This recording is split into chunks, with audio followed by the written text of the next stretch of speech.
Zacarias capítulo 9, versículo 9.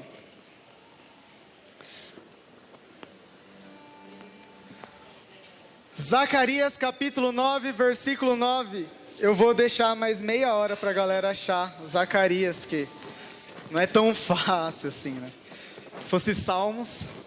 Acharam? Amém?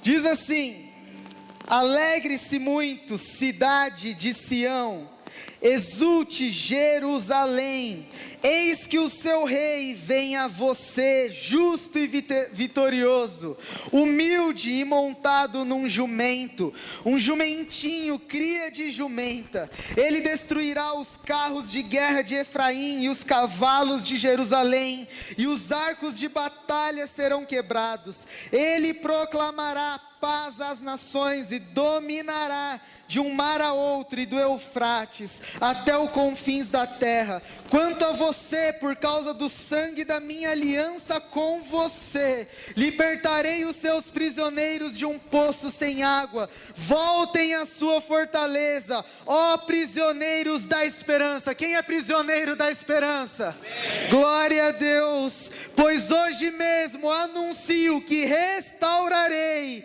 tudo em dobro para vocês, quando eu curvar Judá como se curva um arco, e usar Efraim como flecha, levantarei os filhos de Sião contra os filhos da Grécia, e farei Sião semelhante à espada de um guerreiro. Aleluia. Glória a Deus, glória a Deus. Pai, essa é a tua palavra, Senhor. Pai, essa é a tua profecia através do teu filho Zacarias, que um dia viria um homem sentado num jumentinho, ele viria proclamando ser o rei dos reis, o senhor dos senhores, aquele que era, aquele que é e aquele que há de vir. Ah, Pai, nós somos este povo, prisioneiros da esperança, prisioneiros do sonho de um país melhor, prisioneiros de um sonho do reino de Deus nesta nação. Pai, restaure todas as coisas, nós te pedimos, Pai, em nome de Jesus, em nome de Jesus. O tema dessa mensagem, como você está vendo, é hashtag Jesus sim. Fala para a pessoa, hashtag Jesus sim. Jesus sim. Fala para ela, hashtag PT não. Pera aí, calma aí, galera, calma aí, que deu uma galera que já ficou brava. Hashtag PT não. Hashtag ele também não. Hashtag Jesus sim. Aplauda o Senhor. Glória a Deus. Glória a Deus. Glória a Deus. Sabe por quê? Olha, eu quero tentar ministrar em meia hora. Será que eu consigo? Meu pai falou que não. Vocês estão com mais fé que eu, que ele. Hoje é um dia especial para os brasileiros. Talvez nas últimas eleições, nos últimos anos, nós não tivemos nenhuma eleição em que o povo se dividisse tanto. Nenhuma eleição que o povo se segregasse tanto. De um jeito que a gente arrumasse tanta briga. Quem aqui brigou por causa de política? Fala a verdade. Não, seja sincero. Ó, tem uns 3, 4 ali. Eu falei que dessa vez eu não ia brigar e não briguei. Glória a Deus. Glória a Deus. Que é difícil, eu gosto. Mas eu vi gente saindo de grupo de WhatsApp. Quem viu gente saindo de grupo de WhatsApp? Eu vi, sabe o que eu vi? Uma pessoa que colocou o apartamento dela à venda, porque o vizinho da frente estava com uma posição política diferente do dela. Então, quer saber, eu não vou mais morar aqui nesse lugar, que eu não moro com isso, não moro com aquilo, não moro... Eu falei, meu Deus. Eu vi famílias que não almoçam mais no domingo à noite. Não dá para almoçar domingo à noite, né? Pegou essa? Mas não almoçam mais no domingo de tarde, na hora do almoço. Porque um votava em um, o outro falou que ia votar no outro, e aí por causa disso eles falaram assim, quer saber? eu não quero mais nem saber de você.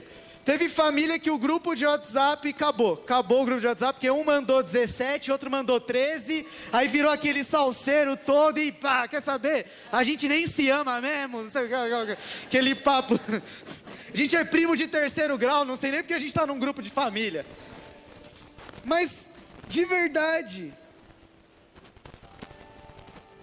essa eleição foi complicada, não foi? Até o momento, eu falei assim, cara, em quem eu vou votar? Em quem eu vou votar? Eu não sabia em quem eu ia votar. Lá na hora da urna que eu votei, não me pergunte, o voto é secreto, meu irmão. Então fica tranquilo que eu não vou te contar. Mas a verdade é que o Brasil, ele se dividiu. O Brasil se dividiu entre o 13 e o 17. O Brasil se dividiu entre aqueles que eram camisa verde e amarelo e os camisas vermelhas, como se isso fosse alguma coisa. Sabe, quando eu falei assim, galera, vamos de verde e amarelo no culto. Aí teve gente que falou assim, mas isso é 17. Eu falei assim, isso não é 17, isso é Brasil. Um homem não representa essa nação. Aí teve gente que falou, não, cara, não, fica tranquilo, não vou fazer apologia política lá. Jamais, porque aqui, por exemplo, no grupo de louvor, nós cantamos agora, você adorou ao Senhor, falando que o Brasil é um lugar de adoração, nós profetizamos isso, mas aqui no louvor, teve pessoas que votaram em 13, teve pessoas que votaram em 17, mas nós estamos juntos adorando ao Rei, ao Senhor, glória a Deus. Sabe por quê? Porque é muito louco, cara, porque eu vi grupos que geralmente não se dividem, se dividindo. Por exemplo, teve grupos LGBT que se dividiram, porque uns apoiavam o 13 e outros apoiavam o 17. Teve famílias que não deveriam se dividir e se dividiram. Teve igrejas que se dividiram, infelizmente teve igrejas que se dividiram. E teve até um caso que eu estava conversando, um pastor, ele foi expulso da sua igreja, porque ele declarou apoio a uma pessoa em que a igreja não apoiava. Porque nós começamos a colocar a nossa esperança em homens. Nós colocamos a nossa esperança em um plano de governo humano. Eu acho incrível quando o profeta, quando o povo está pedindo um rei ao profeta, e Deus chega ao profeta e diz assim, não, pode dar um rei a eles, porque eles me rejeitaram quando eles pediram um rei. Eu vi tanta gente rejeitando ao Senhor, rejeitando ao amor, rejeitando a soberania de Deus sobre todas as coisas, por causa de homens nessa eleição. Mas eu queria te dizer que nós, o povo evangélico, o povo que vem congregar na igreja Restauração e Vida, não será esse povo. Nós seremos o povo que tem um outro plano de governo. Sabe, porque eu queria te lembrar, e eu vim aqui fazer campanha política, mas não é para Bolsonaro, não é para Haddad, eu vim fazer uma campanha política, mostrar o plano de governo do céu. Quem quer aqui conhecer o plano de governo do céu? Eu vou te mostrar o plano de governo do céu. Talvez você esteja aqui e você... Meu irmão, faz pouco tempo que eu saí da faculdade. Faz pouco tempo que a gente saiu da faculdade? Não. Eu ia falar faz pouco tempo, mas ele disse que não faz pouco tempo. Quem não sabe, eu conheci o Carlos na faculdade. Mas lá na faculdade, é da hora, né? Porque você começa a pirar, velho. Com as ideologias, com os negócios. Aí você vem para a igreja e fala uma coisa, aí você vai para a faculdade e fala outra. Aí você fala, meu Deus do céu, o que está certo, o que está errado? Mas hoje eu quero falar sobre o plano de governo do céu. Eu quero falar sobre o que Jesus Cristo, o Rei dos Reis, tem preparado para mim e para você. Essa passagem, ela aconteceu depois, lá foi, a profecia se cumpriu, quando Jesus, antes um pouco de ser crucificado, ele vai entrar em Jerusalém, e ele está montado num jumentinho, e as pessoas estão adorando, dizendo: Hosana, Hosana, Hosana, Hosana nas alturas, é o nosso Rei. Porque Ele é o Rei. Eu costumo brincar, sabe? A gente briga tanto por democracia, mas o reino de Deus é um reino. O reino de Deus não é democrático. O reino de Deus você não pode votar. O reino de Deus você não pode fazer impeachment. O reino de Deus você escolhe Deus como seu Rei, Jesus como seu Senhor, e Ele jamais vai sair da posição de Rei. E eu quero falar sobre alguns pontos que a gente gosta muito, os pontos principais que a gente vai numa eleição, num plano de governo, a gente vai saber de um candidato, e eu quero te mostrar sobre o reino de Deus, quais são os planos que o nosso Pai, que Deus tem para essas situações, para essas esferas da sociedade, amém? A primeira é saúde, porque saúde é uma coisa importante, não é? Saúde, a gente quer saber se eles vão aumentar o preço do plano de saúde. A gente quer saber se o governo vai regular os preços do plano de saúde. Porque se você tem plano de saúde, você sabe o quanto você paga. É muito caro. E aí você tem medo de que aumentem o preço. Mas você também, se você não tem plano de saúde, você fica se perguntando quais são os projetos. Será que aquele político vai construir hospitais? Será que ele vai acabar com o SUS? Será que ele vai acabar com os remédios gratuitos? Será que ele vai construir mais hospitais e nós seremos bem tratados e não vai ter mais filas nos hospitais? Nós vimos isso, nós ficamos preocupados com essas coisas. Mas existe um homem na Bíblia que ele ficou 38 anos na fila do SUS, sabia? Tem um homem na Bíblia que ele ficou 38 anos na fila do SUS.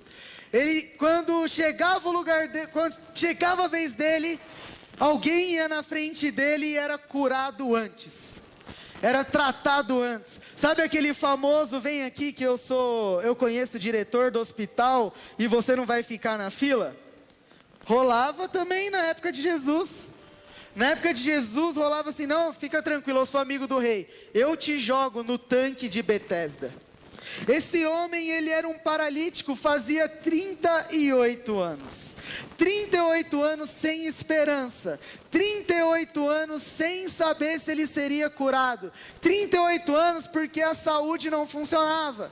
38 anos porque nada funcionava. Então você tinha que ficar num ambiente lá esperando que alguém, quando o anjo viesse e tocasse as águas, você se jogava e seria curado. Isso está lá em João capítulo 5, versículo 5, versículo 6. Aí chegou um homem e disse a esse homem: ei, o que você quer que eu te faça? E aí esse homem, ele disse uma coisa que é incrível, você vê na TV todos os dias. Ele disse assim: Senhor, não tenho quem me ajude a entrar no tanque quando a água é agitada. Enquanto estou tentando entrar, outro chega antes de mim. Sabe quando você vai na fila, você está assistindo o repórter e só tem gente reclamando do governo, falando assim: não, mas por que você está, o que você quer? Eu queria ser tratado, eu queria que a fila terminasse, eu queria que os políticos olhassem para nós, eu queria que eu fosse logo o meu tratamento, faz 10 anos que eu estou tentando um transplante. É esse homem. Alguém chegava para ele e perguntava alguma coisa, ele ia logo reclamando, dando a entrevista: olha, quero te dizer um negócio, César é um péssimo governante, a gente está aqui todos doentes, César é péssimo. Só que tinha uma coisa, ele não sabia quem estava na frente dele. Porque quem estava na frente dele era um homem chamado Jesus de Nazaré. E Jesus de Nazaré, então ele olhou para o homem e disse assim: ei, levanta-se, pegue a sua maca e ande. Imediatamente o homem ficou curado, pegou a maca e saiu andando.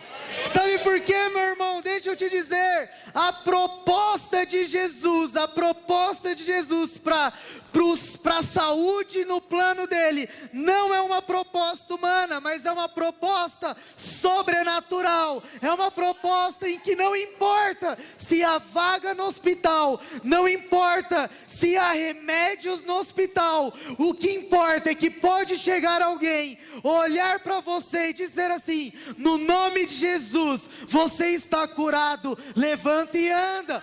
Nós acabamos de ouvir um testemunho aqui, o exame diz, seu rim parou, Jesus diz, ei, está tudo bem, porque é sobrenatural.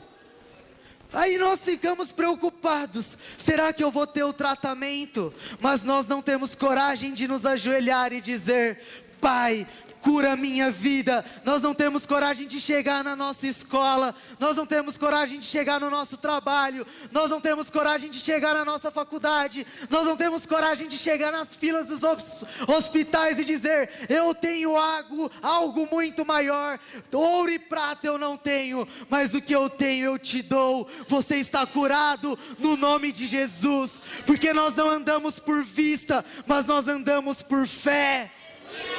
Meus irmãos, por que nós estamos preocupados se nós temos o sobrenatural? Diga para a pessoa que está do seu lado: você tem o sobrenatural.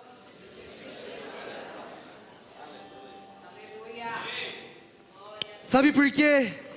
Porque talvez você pense assim: mas eu sou rico, eu não preciso, eu tenho um plano de saúde, minha empresa paga plano de saúde. Você está dizendo assim: meu emprego, você tem que ver, é sua América, cara, é top. Só que aí a Bíblia conta de um homem chamado Naamã, líder do exército da Síria.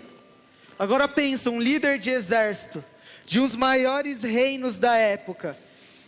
Ele tinha acesso às melhores coisas. Sabe aqueles homens, aquelas mulheres que talvez sejam pode ser você. Você tem acesso aos melhores hospitais. Sírio-Libanês, Einstein, Oswaldo Cruz. Tem um amigo meu que ficou internado no Oswaldo Cruz. Ele falou assim: cara, parecia um spa. O quarto era todo assim de mármore, com TV LED 4K, 185 mil canais de TV. Eu não queria sair de lá. Falei: eu vou morar aqui no quarto. Só que esse homem, ele tinha acesso às melhores coisas. Só que o problema é que ele pegou uma doença incurável. E você, se você é enfermeiro, se você trabalha em um hospital, você sabe que não importa o melhor tratamento que você tiver, se aquilo for incurável, o seu dinheiro não importa para coisas que são incuráveis. Tem coisas que o dinheiro não compra. E uma delas é cura de coisas que a medicina, a ciência ainda não achou cura. E esse homem era um homem desse. Mas aí chegou o outro homem e disse para ele assim: olha, eu tenho um jeito de curar você. Eu sei o que fazer por você. Só que é o seguinte, o meu tratamento é um tratamento um pouco diferente. O meu tratamento não tem quimioterapia, o meu tratamento não tem coquetéis, o meu tratamento você não precisa ir no hospital toda semana. O meu tratamento é o seguinte: você vai sair daqui, você vai ir até um rio, você vai mergulhar naquele rio 7 vezes e depois de lá você vai sair curado. Agora eu quero te perguntar: quem abandonaria o tratamento no Sírio-Libanês para ir mergulhar num rio? Tem certeza? Sabe por quê? Porque aquilo que é mais fácil.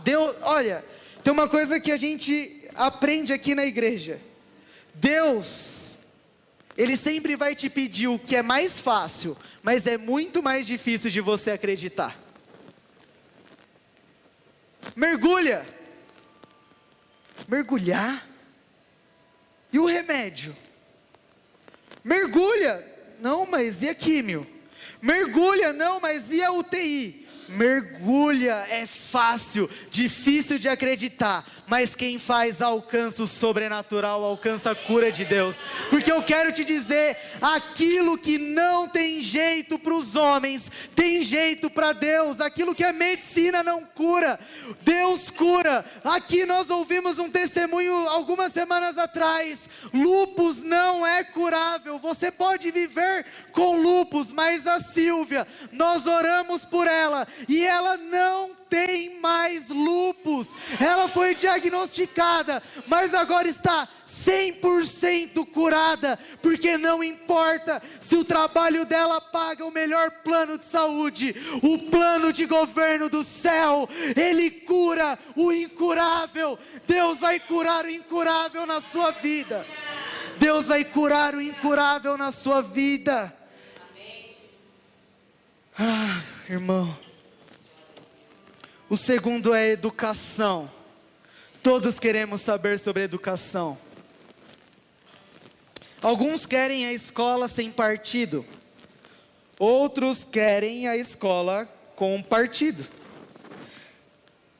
Alguns vieram com uma genial ideia de que a universidade pública deveria ser paga. Outros queriam que a universidade pública continuasse sendo pública.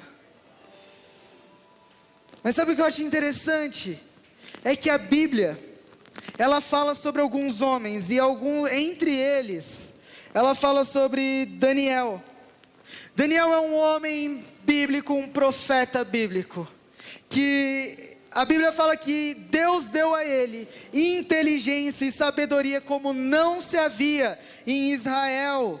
E essa tinha sido dado por Deus, sabe por quê? Porque no governo de Deus, as coisas loucas confundem as sábias. Os eruditos são deixados de lado quando Deus decide levantar um homem ou uma mulher. Você pode ser um homem sem estudo, você pode não ter tido grandes oportunidades, mas se Deus decidir te levantar como um homem sábio, cheio de inteligência, para governar, para fazer grandes coisas nessa terra, Ele vai te levantar, porque a inteligência não vem de livros. A inteligência de Deus é muito maior do que 5 anos de faculdade. A inteligência de Deus é muito maior do que a escola que você estudou. Eu conheço, irmãos, homens que estudaram nos lugares mais simples, que não tiveram oportunidade de fazer faculdade,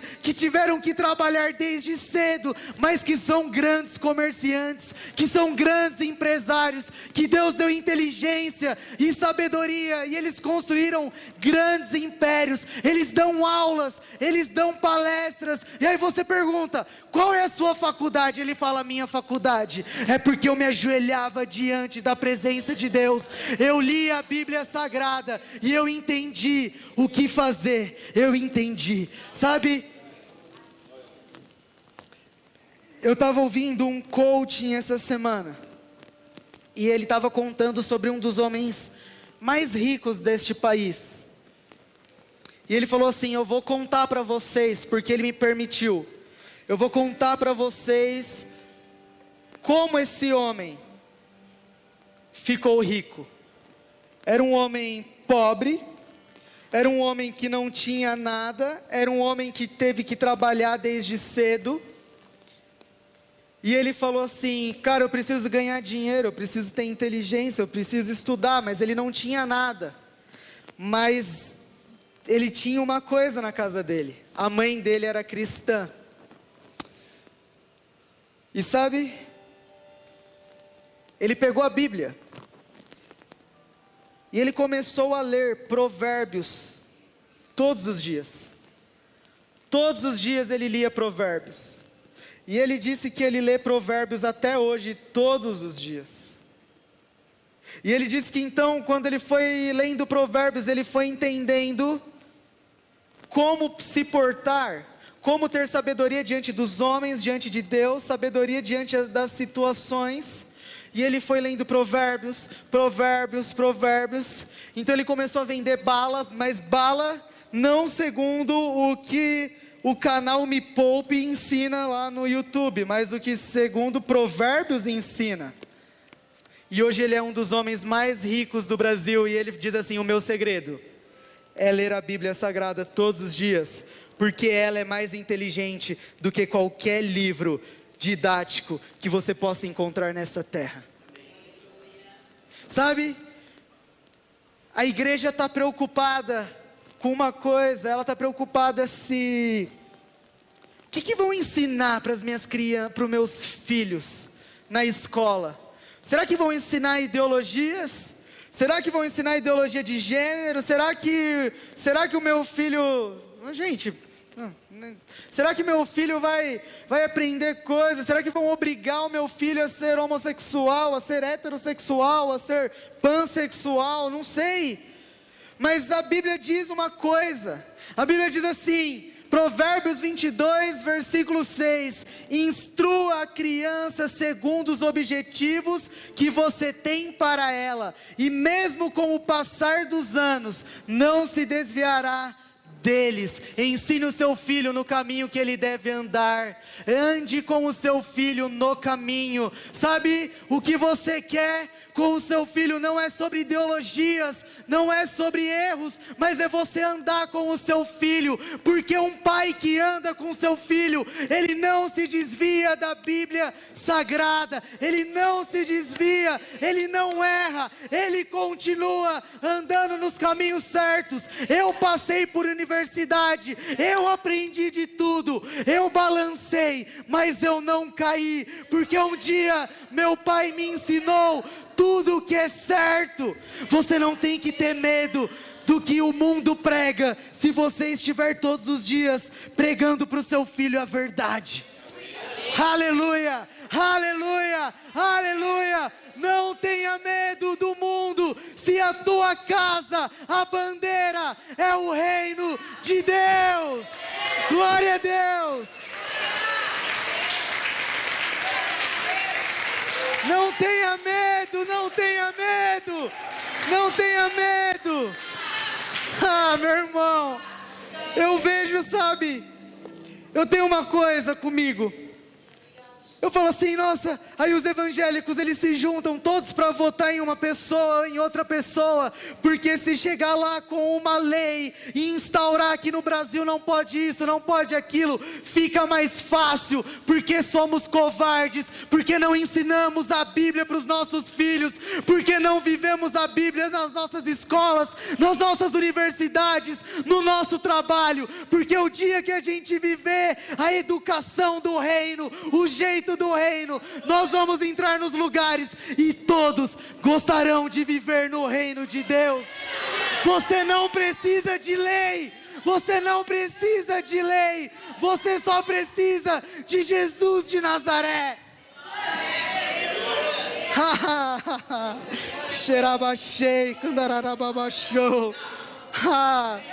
Eu não estou nem aí para o que passa na TV. Eu não estou nem aí se o que estão ensinando na TV. Eu leio a Bíblia, eu sei o que é certo, o que é errado. Não importa o que passa na TV. Economia.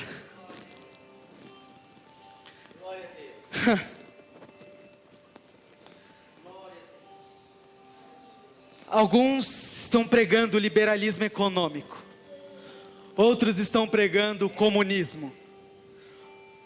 Uns querem que todo mundo tenha R$50, outros querem que, não importa, livre concorrência, vamos para cima.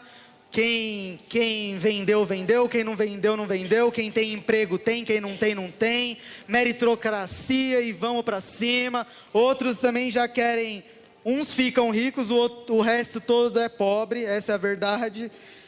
Mas sabe, no reino de Deus, a Bíblia fala sobre algo. Primeiro ponto, sobre a economia do céu. O projeto de governo da economia do céu é generosidade. O generoso prosperará. Quem dá alívio aos outros, alívio receberá.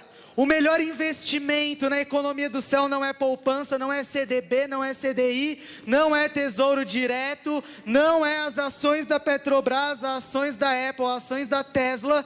O melhor investimento do céu é o outro. É o próximo. Cada vez que você investe no próximo, Deus te dá 30, 60 e 100 vezes mais. Isso é Bíblia Sagrada. A poupança dá 0,5%. Aprendi ontem. Aqui, vai uma aula aqui. Aprendi ontem. A poupança dá 0,5% ao mês se a taxa Selic estiver acima de 8,5%. A taxa Selic em setembro está 6,5%. A sua poupança não dá nem 0,5% ao mês. Mas o reino de Deus dá 30, 60 e 100 vezes mais do que você investiu. Porque quando você investe no outro, você está fazendo o que Deus pediu para você fazer. Prosperidade. Na economia celestial, aquilo que é necessário para que o reino cresça, lhe é dado pelo banco celestial. Sabe quando você já foi pedir empréstimo no banco? E aí você vê aquela taxa de juros exorbitante? Eu fui fazer um negócio esse final de semana, meu irmão. Quando eu fiz lá os juros, eu falei, caraca, dava para comprar uma casa com isso daqui. Mas aí eu olho para a Bíblia e eu vejo o rei do nosso reino, Jesus. E ele teve um momento que ele precisou pagar um imposto. E ele não tinha moeda, ele não tinha dinheiro. Mas aí sabe o que ele fez? Ele pediu no banco celestial. E as moedas apareceram na boca de um peixe e ele pagou. Sabe, ele não tinha, sabe esse jumentinho que nós lemos? Ele não tinha jumentinho. Meu irmão, Jesus não era dono de uma frota de jumento. Ele não tinha jumento. Mas ele falou assim, ei, vai lá. Vai ter um jumento parado num lugar, amarrado. Vocês vão desamarrar esse jumento, vocês vão pegar. Porque eu já pedi para o pai esse jumentinho e o pai me deu esse jumentinho. Ele não tinha onde cear, porque a Bíblia diz que ele não tinha onde dormir. Mas ele falou assim, vão lá na casa, porque o dono da casa vai me dar esta casa para que eu ceie com vocês. Eu quero te dizer, meu irmão, quando você está no reino de Deus, fazendo as coisas de Deus, fazendo o reino de Deus, fazendo o reino de Deus crescer, aquilo que é da vontade de Deus, você pede no banco celestial, você não precisa ter, mas lhe é dado. Não é sobre acumular, mas é sobre quando você precisa, Deus te dá. Quando você precisa, aparece. Quando você precisa, porque Ele não deixa ninguém passar necessidade. Quando você precisa, pode ficar tranquilo, Ele te prospera. E aí eu quero falar o outro ponto sobre a economia do céu. Bolsa Família versus meritocracia. Eita! Porque desde que foi colocado o Bolsa Família no nosso país, a gente fica discutindo se é certo o Bolsa Família, se é errado o Bolsa Família, se a gente deveria ser tudo meritocracia, se você trabalha, você tem dinheiro, se você não trabalha, você não tem, e vou dar dinheiro para vagabundo, e não sei o que, e blá blá blá, e daí tem gente que defende, não, tem que ter, porque se você der dinheiro, a economia roda, essas pessoas merecem ter pelo menos um par de sapato, merecem ter comida na mesa, pelo menos. E aí a gente vai nessa discussão toda, mas eu estava lendo a Bíblia e falei assim, Deus, o que o Senhor fala entre Bolsa Família e meritocracia? Aí Ele me falou, sabe o que? Eu falo sobre paternidade. paternidade. Sabe por quê? Porque a Bíblia fala que pai, se um filho pedir pão, o pai dará pedra, ainda mais o Pai Celestial. Se vocês se eu visto as plantas, se eu visto os lírios do campo, por que vocês acham que eu não vestirei vocês? Se as aves do céu têm o que comer e o que beber, por que vocês acham que não terão o que comer e o que beber? Sabe o que isso significa? Paternidade. Não é sobre merecer, não é sobre não merecer, não é voto de cabresto para ganhar voto na próxima eleição, não é miséria para você só ter o que comer, mas é a paternidade que dá porque ama. O pai te dá porque ele te ama. Isso é paternidade. No céu, no governo de Deus, não tem meritocracia, mas também não tem Bolsa Família. Aqueles que são filhos recebem simplesmente porque são filhos.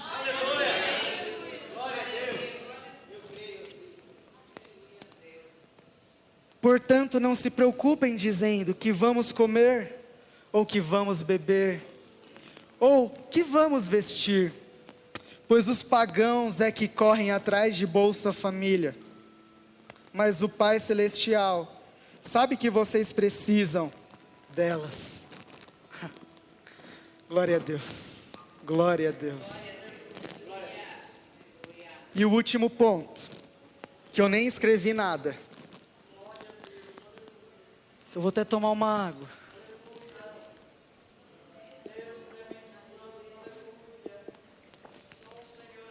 Vai glorificando, porque agora você vai segurar uma bomba.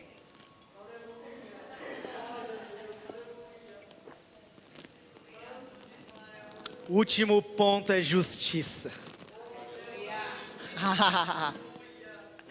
É justiça. Sabe por quê? Porque nós estamos querendo votar em quem fala que bandido bom é bandido morto.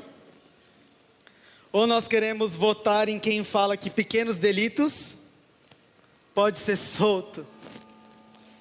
Mas eu conheço um rei que ele morreu por mim quando eu era pecador, injustificável, imperdoável.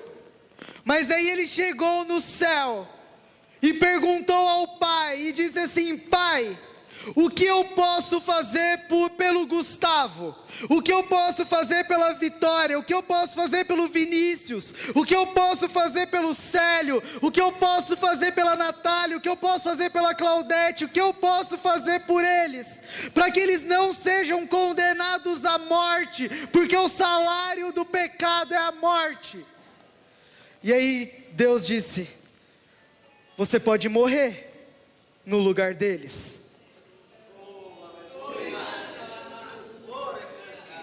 Então ele disse: é isso? É só isso? A ti entrego o meu espírito. Deu o último suspiro. E na cruz do Calvário, o véu se rasgou, o sepulcro se abriu, a tumba vazia agora está, porque eu sou livre. Jesus morreu e eu estou vivo. Aleluia! Isso é justiça, isso é justiça.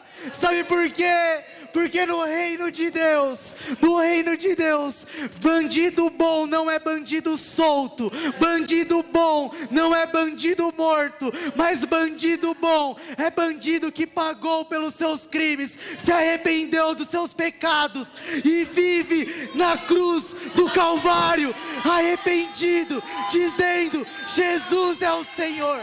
Aleluia, aleluia, aleluia.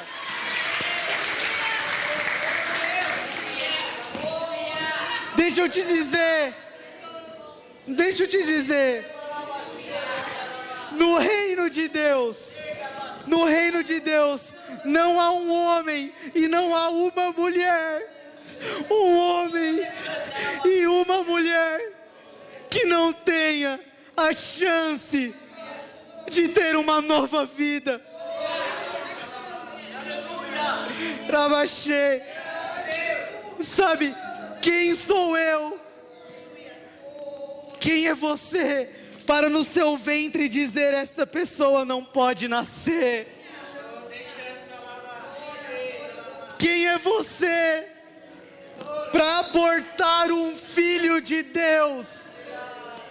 Quem é você, mulher, para dizer a uma criança, você não, sendo que foi Deus que colocou no seu ventre para ser um grande homem e uma grande mulher? Mas quem somos nós para dizer quem deve morrer e quem deve viver por causa de um crime? Sabe, há um tempo atrás aqui na igreja congregou durante anos conosco um homem ex-presidiário. E ele era um dos corações mais lindos que eu já vi. Tudo que precisava ele estava aqui. É para limpar uma parede, ele estava aqui. É para varrer, estava aqui. Você falava assim, ele falava assim, pastor, o que está precisando? Não, eu faço, eu venho. Ele morava longe pra caramba, ele vinha a pé, 1 hora deve ser a pé, da onde ele morava. E aí eu fiquei pensando, imagina se esse homem é condenado à morte e não pode se arrepender dos seus pecados. Mas eu quero te dizer que no reino de Deus, ainda no último suspiro, há esperança. Há esperança. Há esperança. Porque o reino de Deus, e agora eu quero falar outra coisa. O reino de Deus não precisa de feminismo. O reino de Deus não precisa de machismo.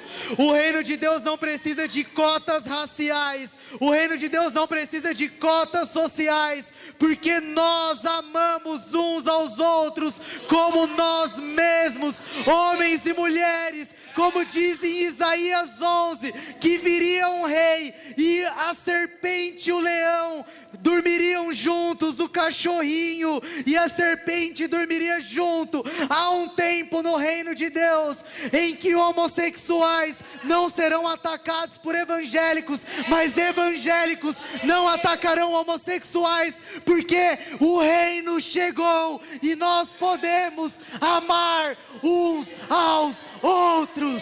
Glória a Deus, glória a Deus, glória a Deus, glória a Deus, glória a Deus. E eu quero terminar, queria chamar o grupo de louvor, e eu queria terminar, eu vou ler uma parte grande da Bíblia Sagrada agora, e eu queria que você não abrisse, eu nem vou te dizer, você sabe qual é, mas sabe, essa parte é linda, porque esse daqui é o plano de governo completo do nosso rei, e é o discurso mais lindo do nosso rei, e nós vamos ler, porque a partir de hoje nós viveremos assim. Vocês ouviram o que foi dito aos seus antepassados: não matarás, e quem matar estará sujeito a julgamento. Mas eu lhe digo que qualquer que se irar contra o seu irmão estará sujeito a julgamento. Também qualquer que disser a seu irmão tolo será levado ao tribunal, e qualquer que disser louco corre o risco de ir para o fogo do inferno. Portanto, se você estiver apresentando sua oferta diante do altar e ali se lembrar de que seu irmão tem algo contra você, deixe sua oferta ali diante do altar e vá primeiro reconciliar-se com seu irmão, depois volte e apresente sua oferta. Entre de acordo depressa com seu adversário que pretende levar levá-lo ao tribunal. Faça isso enquanto ainda estiver com ele a caminho, pois caso contrário ele poderá entregá-lo ao juiz e o juiz ao guarda, e você poderá ser jogado na prisão. Vocês ouviram o que foi dito: não adulterarás. Mas eu lhe digo, qualquer que olhar para uma mulher para desejá-la, já cometeu adultério com ela no seu coração. Se o seu olho direito o fizer pecar, arranque-o, lance-o fora. É melhor perder uma parte do seu corpo do que ser todo ele lançado no inferno. Foi dito: aquele que se divorciar de sua mulher deverá dar-lhe certidão de divórcio. Mas eu lhe digo que todo aquele que se divorciar de sua mulher, exceto por imoralidade sexual, faz que ela se torne adúltera, e quem casar com a mulher divorciada estará cometendo adultério. Vocês ouviram o que foi dito: olho por olho e dente por dente. Mas eu lhe digo, não resistam ao perverso. Se alguém o ferir na face direita, ofereça-lhe também a outra. E se alguém quiser processá-lo e tirar-lhe a túnica, deixe que leve também a capa. Se alguém o forçar a caminhar com ele 1 milha, vá com ele 2. Dê a quem lhe pede, e não volte as costas àquele que deseja pedir-lhe algo emprestado. Vocês ouviram o que foi dito: ame o seu próximo e odeie o seu inimigo. Mas eu lhe digo, amem os seus inimigos e orem por aqueles que os perseguem, para que vocês venham a ser filhos de seu Pai que está no céu, porque Ele faz raiar o sol sobre bons e maus, e derrama chuva sobre justos e injustos. Se vocês amarem aqueles que o amam, que recompensa vocês receberão? Até os publicanos fazem isso. E se saudarem apenas os seus irmãos, o que estão fazendo demais? Até os pagãos fazem isto. Portanto, sejam perfeitos, como perfeito é o Pai de vocês. Tenham cuidado de não praticar suas obras de justiça diante dos outros, para serem vistos por eles. Se fizerem isso, vocês não terão nenhuma recompensa. Portanto, quando der esmola, não anuncie com trombetas, não anuncie em cartazes, não precisa postar no Facebook, não precisa ganhar voto com isso. Eu lhes garanto que vocês já receberam a sua plena recompensa. Não acumulem para vocês tesouros na terra, onde a traça e a ferrugem destrói, mas acumulem para vocês tesouros nos céus, onde a traça e a ferrugem não destrói, onde os ladrões não arrombam nem furtam, porque onde estiver o seu tesouro, ali também estará o seu coração. Não julguem, para que vocês não sejam julgados, pois da mesma forma que julgarem, vocês serão julgados, e da mesma medida que usarem, também será usada contra vocês. Porque você repara no pecado do outro e não se dá conta do seu? Como você pode dizer ao seu irmão: deixe-me tirar o seu pecado, quando há uma viga no seu? Hipócrita, tire primeiro a viga do seu olho, e então você verá claramente o cisco do seu irmão. Não deem o que é sagrado aos cães, nem atirem suas pérolas. Não deem a sua esperança a homens, mas dê a esperança ao Pai dos céus. Qual de vocês, se pedir pão, o Pai lhe dará uma pedra? Ou se pedir peixe, lhe dará uma cobra? Se vocês, apesar de serem maus, sabem dar coisas boas aos seus filhos, quanto mais o Pai de vocês. Assim, em tudo, façam aos outros o que vocês querem que eles lhes façam, pois esta é a lei e os profetas. Quando Jesus acabou de dizer isso, as multidões estavam maravilhadas com o seu reino, com a nova oportunidade, com o novo jeito de viver, com o amor sobrenatural, com o amor soberano, com o amor que é sobre todas as coisas. E porque ele dizia: como quem tem a autoridade do céu para estabelecer o reino de Deus sobre o Brasil. Fique de pé, fique de pé.